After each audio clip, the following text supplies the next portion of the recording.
Assalamualaikum warahmatullahi wabarakatuh. Perkenalkan, nama saya Nurjana Amin, NIM 2065017. Di sini saya akan mereview materi mikrokontroler. Langsung saja ke materi pembahasan. Pengertian mikrokontroler. Mikrokontroler adalah sebuah komputer kecil yang dikemas dalam bentuk chip dan dirancang untuk melakukan tugas atau operasi tertentu. Fungsi mikrokontroler yaitu ada 6. 1 sebagai timer, 2 sebagai counter, 3 sebagai decoder dan encoder, 4 flip-flop, 5 pembagi osilasi, 6 sebagai analog digital. Bagian-bagian mikrokontroler. CPU adalah mikrokontroler. Fungsi utama CPU adalah mengambil dan menkoder instruksi. Memori penyimpanan. Fungsi memori dalam mikrokontroler sama dengan mikroprosesor. Memori digunakan untuk menyimpan data dari program. Port input atau output portable. Port input atau output portable digunakan untuk mendorong atau menghubungkan berbagai perangkat seperti printer, memori, dan perangkat lainnya ke mikrokontroler. Port serial atau serial port.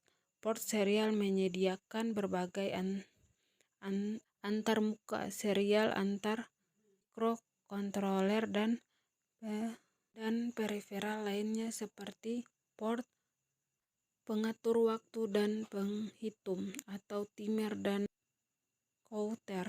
Timer dan counter adalah salah satu fungsi yang berguna di mikrokontroler. Pengatur waktu atau timer dan pengatur menyediakan semua fungsi pengaturan waktu penghitung dalam bentuk mikrokontroler. Analog digital atau konverter atau yang sering disebut ADA.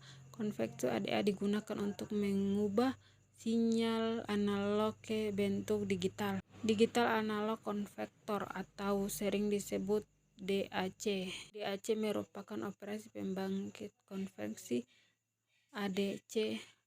DAC mengubah sinyal digital menjadi format analog. Ini biasanya digunakan untuk kontrol interupsi. Interupsi contohnya digunakan untuk menyediakan instruksi pengguna untuk program kerja.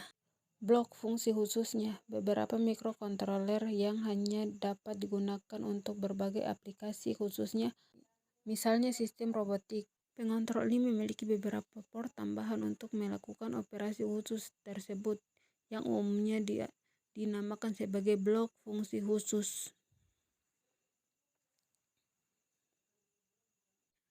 Keunggulan dan kelemahan mikrokontroler. Keunggulan mikrokontroler.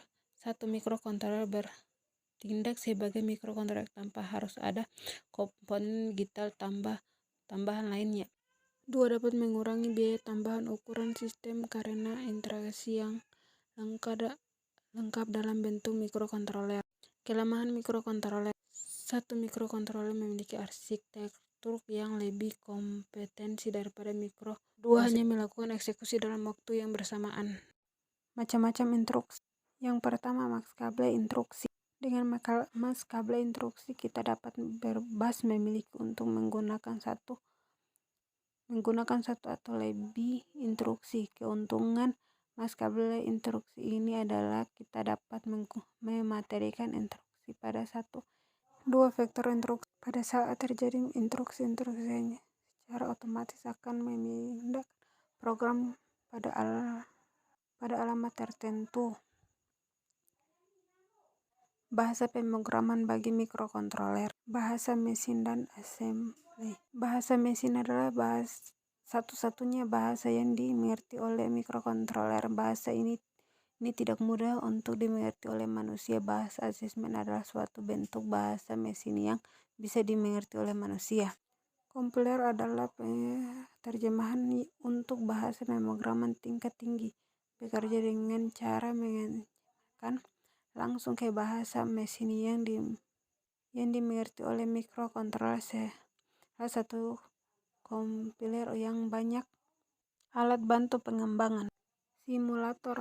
Fungsi simulator adalah mensimulasikan atau menirukan kerja mikrokontroler pada PC. Langkah-langkahnya dikerjakan serta apa yang terjadi ketika program dijalankan dapat diambil di layar PC. Debugger residen. Menjalankan program di mikrokontroler ini sendiri dan dapat saat bersamaan menampilkan hasilnya pada komputer induknya.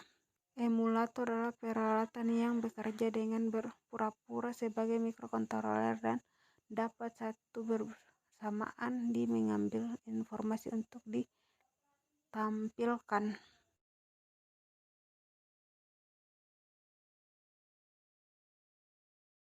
Mohon maaf apabila ada kesalahan kata atau pengucapan. Saya akhiri, wabillahi taufik wal hidayah. Wassalamualaikum warahmatullahi wabarakatuh.